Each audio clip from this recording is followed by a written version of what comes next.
Salut, c'est Jennifer. Alors, vous connaissez peut-être le film The Holiday. Alors, j'avoue que moi, c'est un de mes films doudou au moment des vacances de Noël. Enfin, je le regarde toujours au moins deux, trois fois.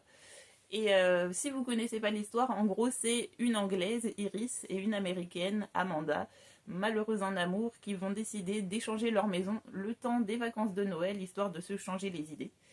Et donc Iris va se retrouver dans l'immense villa californienne d'Amanda et Amanda va se retrouver dans le petit cottage anglais trop mignon de Iris. Et du coup, c'est ce cottage-là qui nous intéresse pour la vidéo. En fait, même ma sœur, qui n'est pas forcément fan du film autant que moi, me parle souvent de la petite maison de The Holiday. Et du coup, pour son anniversaire, j'ai décidé de lui offrir. Bon, pas en vrai, évidemment. J'ai décidé d'en faire un diorama, une maquette, une miniature.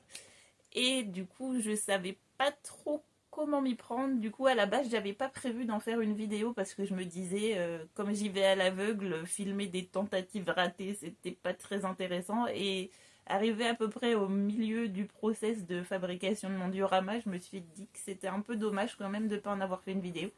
Du coup, je vais plus vous montrer les techniques que j'ai utilisées plutôt que vraiment un pas à pas de la conception, au moins en tout cas jusqu'à la moitié de la conception de mon diorama. Et cette intro est déjà bien trop longue, donc je vais vous montrer comment j'ai réalisé le petit cottage d'Iris en miniature. Allez, c'est parti! Pour ce projet, j'ai eu besoin de morceaux de carton, d'un crayon, d'une règle, de cutter, de ciseaux, de colle, de pâte à modeler autodurcissante, d'un outil à modelage, d'une épingle, d'un pic à brochette, d'une pince de précision, de peinture, de pinceau, de végétation naturelle et synthétique, mais aussi d'un tapis de découpe, d'une palette, de colle blanche, de neige pour maquette et d'une passette. J'ai commencé par réunir un maximum de photos de la maison originale. J'ai même trouvé ce plan où on voit comment est organisée la maison avec l'espèce de pièce à l'arrière, les deux cheminées. Ça m'a servi pour faire ce petit croquis avec les cheminées, la fenêtre à l'arrière, la salle à l'arrière, et ça c'est une des cheminées. Le rond c'est parce que je voulais la mettre dans un socle comme ça avec une cloche. Donc j'ai mesuré la taille de mon petit croquis pour pouvoir découper mes murs. Les murs je les ai faits dans ce carton assez épais, ça fait 2 mm.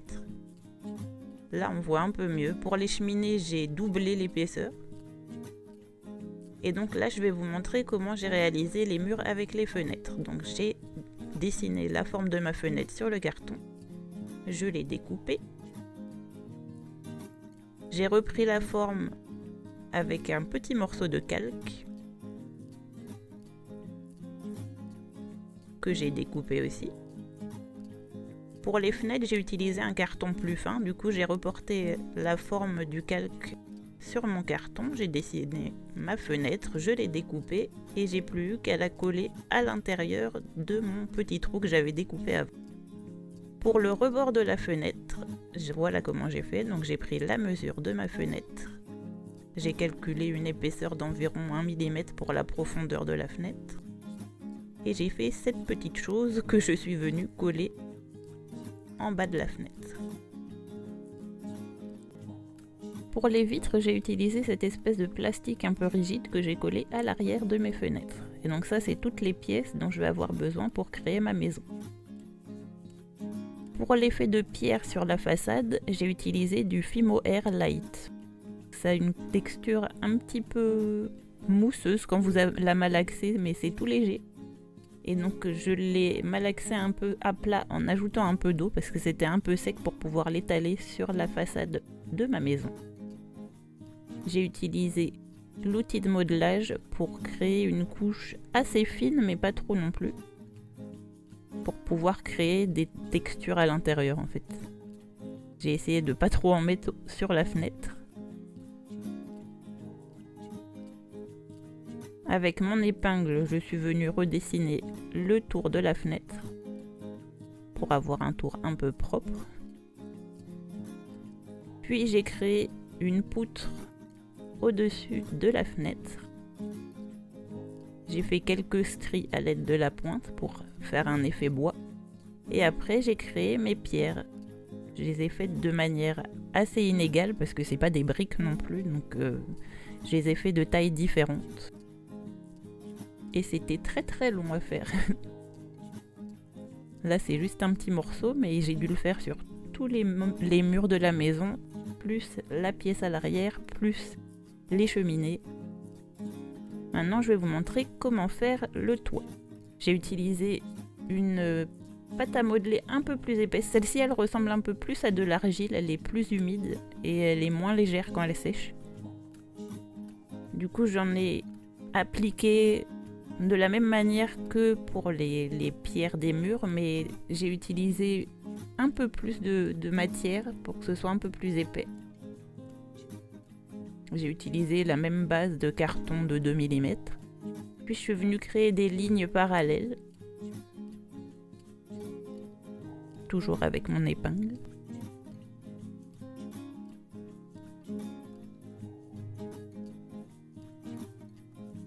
Et je leur ai donné du relief avec mon outil de modelage.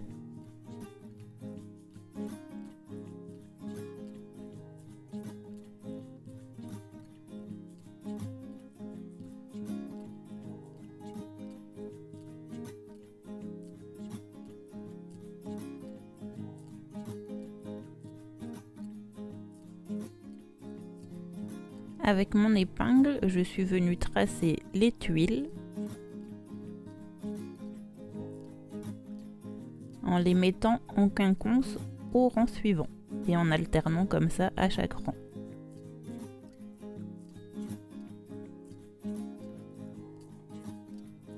Voilà ce que ça donne sur la maison. Maintenant, la peinture.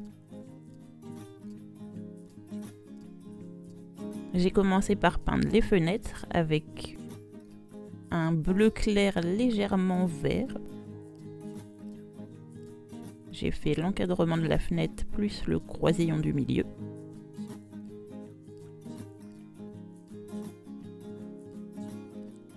Ensuite, j'ai préparé du bleu, du jaune et du rouge que j'ai pas mal dilué quand même.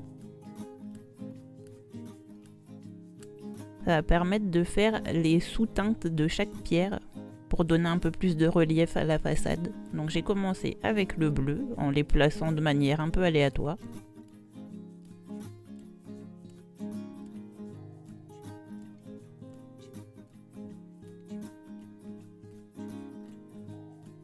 Et j'ai fait pareil avec le rouge.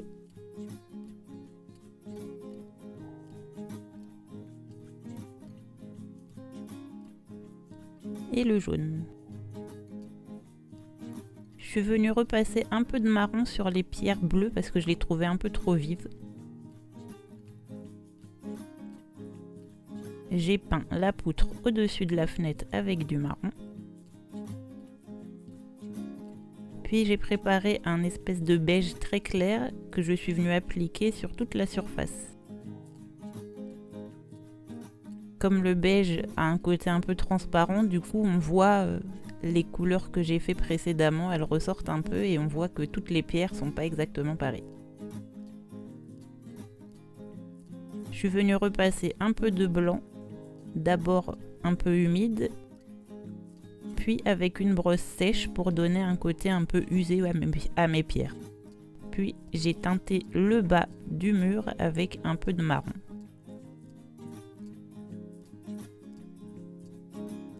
Et voilà. Et voilà ce que ça donne sur la maison. Pour les cheminées, j'ai créé un effet béton sur la partie du haut, juste en lissant la pâte à modeler et en la peignant en gris.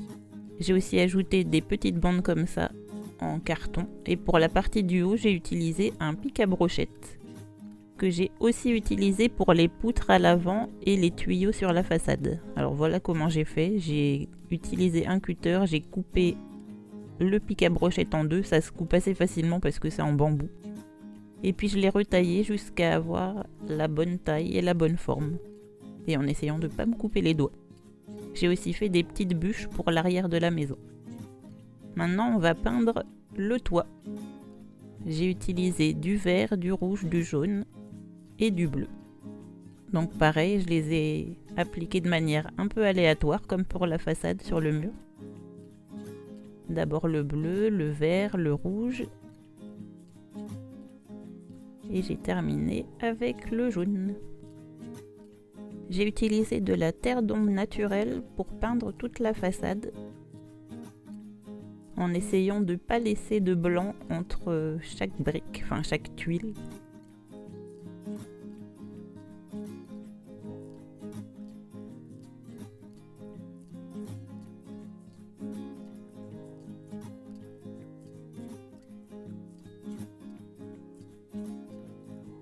Je l'avais un peu trop dilué, du coup je suis repassée une deuxième fois dessus.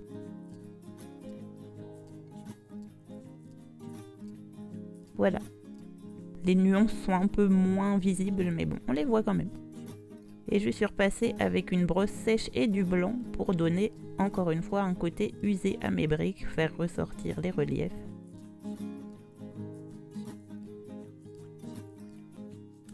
Pour le muret, j'ai utilisé la même technique que pour les façades, mais du coup en haut il y a des briques, donc je vais vous montrer comment je les ai faites. J'ai juste roulé un petit boudin de fimohair que je suis venue placer sur la tranche de mon muret. J'ai mouillé un peu pour que ça colle bien.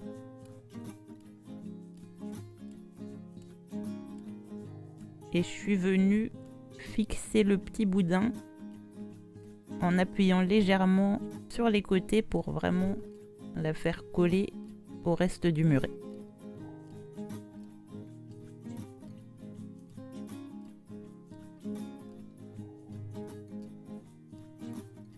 J'ai lissé un peu avec de l'eau.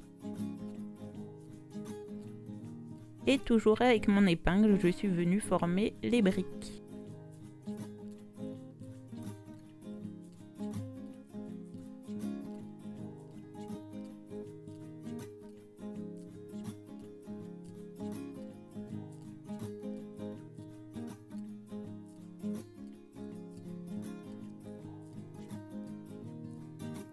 Donc là j'ai utilisé du orange, du rouge et du marron.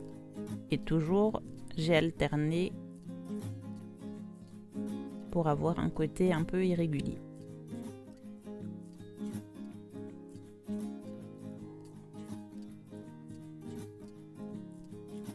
J'ai fait le marron, le rouge et j'ai terminé par le orange. Puis j'ai utilisé une couleur brique pour repasser sur chacune des briques. Logique. Alors là, les nuances, on les voit vraiment pas beaucoup, mais bon, elles sont là quand même. Et puis je suis repassée encore avec une brosse sèche et un peu de blanc.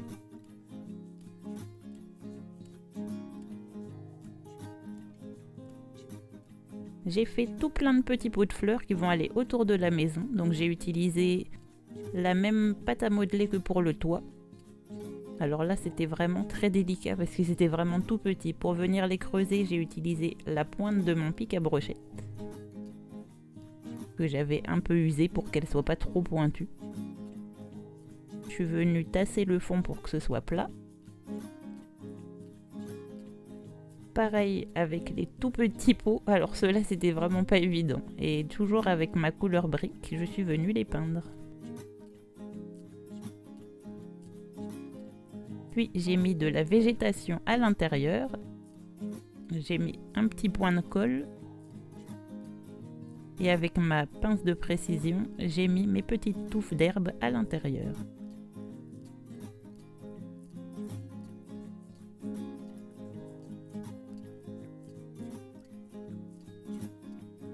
Et pareil pour le tout petit.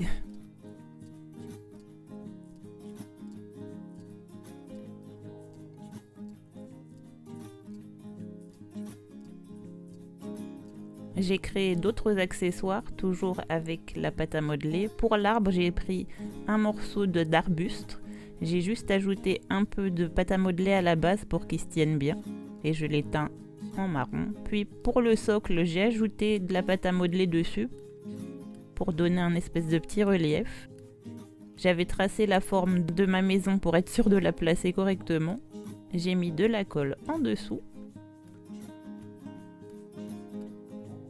et je l'ai collé sur mon socle. À l'avant, vous avez vu, j'ai fait la même texture que sur la façade, l'espèce de petit chemin qui mène à la maison.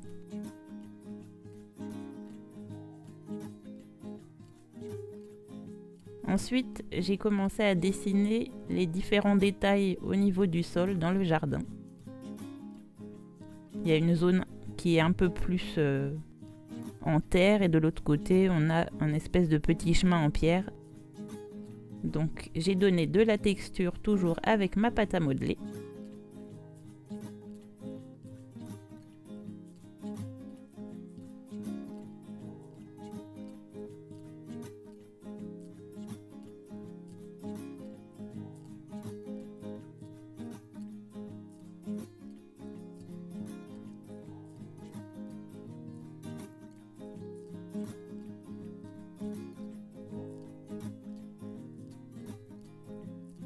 Pour l'autre côté, j'ai repris un peu le motif pierre comme sur la façade.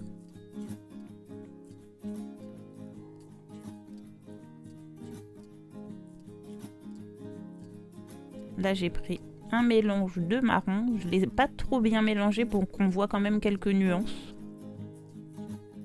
Et je l'ai appliqué sur la partie de droite.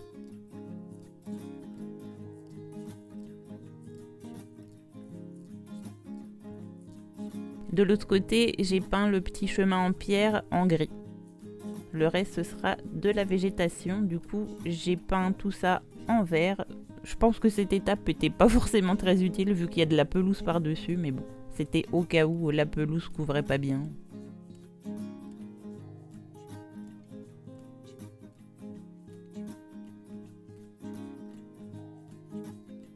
Au début, je l'avais prévu de mettre de la pelouse partout, sauf que je me suis rendu compte qu'en fait, il y avait les petits chemins en terre et tout ça. Du coup, j'ai recoupé ce petit morceau de pelouse que j'avais préparé. Et je suis venue le coller un peu partout. Mais avant ça, il y a tous les petits pots à mettre autour, ainsi qu'un peu de végétation, notamment au-dessus du portique.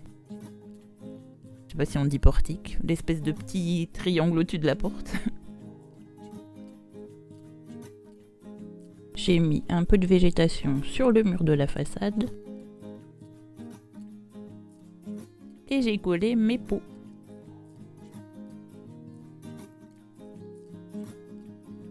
J'ai mis aussi quelques petites touffes d'herbe. Une palette, une touffe d'herbe. Sur le côté, j'ai mis un banc.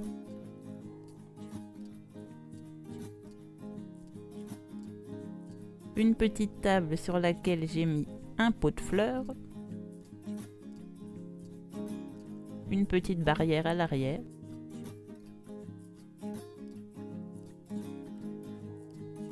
la table elle ira à l'arrière, mais d'abord il faut que je pose la pelouse. Et donc il me reste sur le côté les petits pots à mettre. J'avais créé cette espèce de petit truc, mais en fait je l'ai fait un peu trop gros, du coup j'ai dû le mettre un peu différemment de sur l'original, mais ça marche quand même. J'ai mis des petits pots dessus, comme vous voyez là. Et j'ai collé ma pelouse.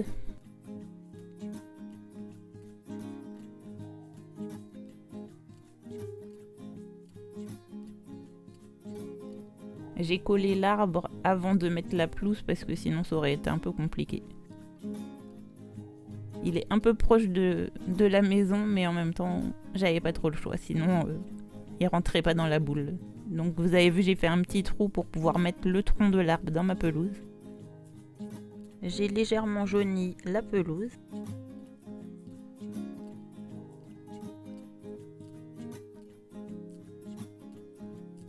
Là, on peut voir la différence avant-après. J'ai collé la porte du jardin.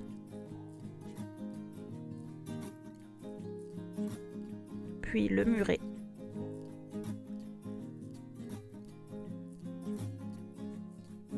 Sur lequel j'ai collé des petites touffes d'herbe. J'ai aussi ajouté quelques détails, des petits pots, etc. à l'arrière. Il est temps de mettre la neige. J'ai utilisé une passette et de la colle blanche. J'ai appliqué de la colle sur toutes les surfaces où la neige serait susceptible de tomber.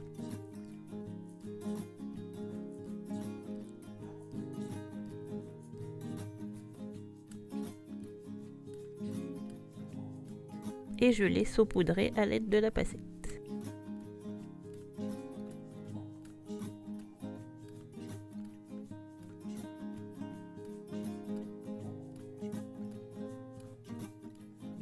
J'étais pas forcément fan du résultat, du coup j'ai fait quelques retouches à l'aide d'un pinceau. J'ai balayé le surplus.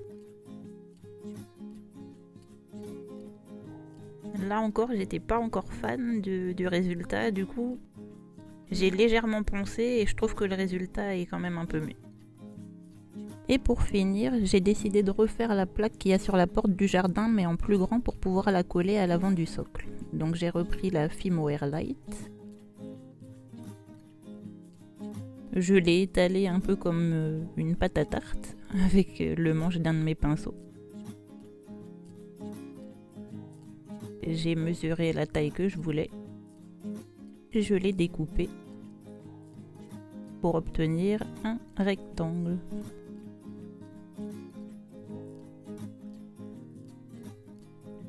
Je l'ai peint en marron. Je sais pas pourquoi j'étais partie avec un pinceau aussi fin au départ, j'en ai changé après.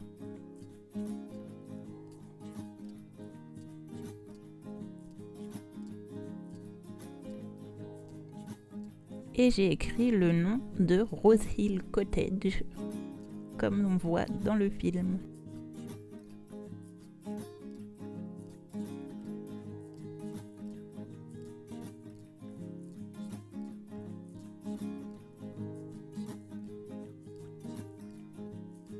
Je suis repassée plusieurs fois. Je l'ai collé.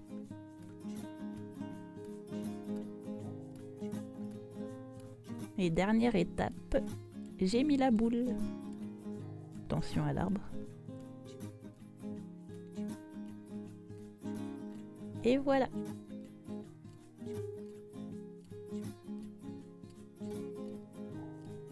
Petite démonstration.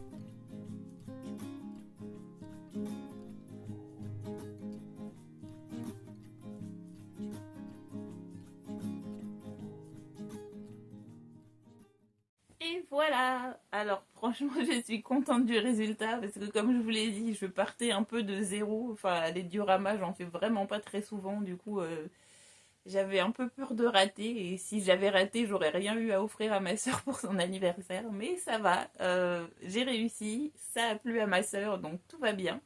Il y a juste un truc, j'avoue que je préférais la maison avant d'y ajouter la neige parce que du coup on voyait vraiment les détails des briques et tout ça, enfin des tuiles sur le toit. Mais bon, dans le film il y a de la neige dessus donc j'étais obligée d'en rajouter. Mais c'est juste la manière dont je l'ai mis. Peut-être que j'aurais pas dû la coller parce que sur la boîte ils disent pas spécialement de la coller, ils disent juste de la disperser, enfin de la saupoudrer au-dessus de notre décor. Mais je voulais vraiment que ça tienne bien, du coup j'ai mis de la colle. C'était peut-être pas une bonne idée. Après, en ponçant un peu, j'ai réussi à rattraper, donc ça va. Puis franchement, il est bien le décor. Enfin, je suis contente. Du coup, ça m'a donné envie de peut-être réaliser d'autres petites maisons issues de films ou de séries, je sais pas. La première à laquelle je pense, ce serait une maison de Hobbit dans Le Seigneur des Anneaux. Ça fait un moment que je me dis que j'aimerais bien en réaliser une, donc ce sera peut-être mon prochain diorama. Et si c'est le cas, si je le fais, bah, je filmerai dès le début pour en faire une vidéo. Je ferai pas comme cette fois-ci où je vous montre des morceaux de comment j'ai réalisé ça. Enfin, je pense que ça rend bien quand même, mais et donc voilà, si vous avez d'autres idées de petites maisons à réaliser issues de films ou de séries, n'hésitez pas à me le dire aux commentaires. Et donc voilà, c'est la fin de cette vidéo. Si ça vous a plu, n'hésitez pas à me laisser un commentaire, un petit pouce en l'air ou même à vous abonner à la chaîne si c'est pas déjà fait. Et moi je vous dis à bientôt dans une prochaine vidéo. Salut!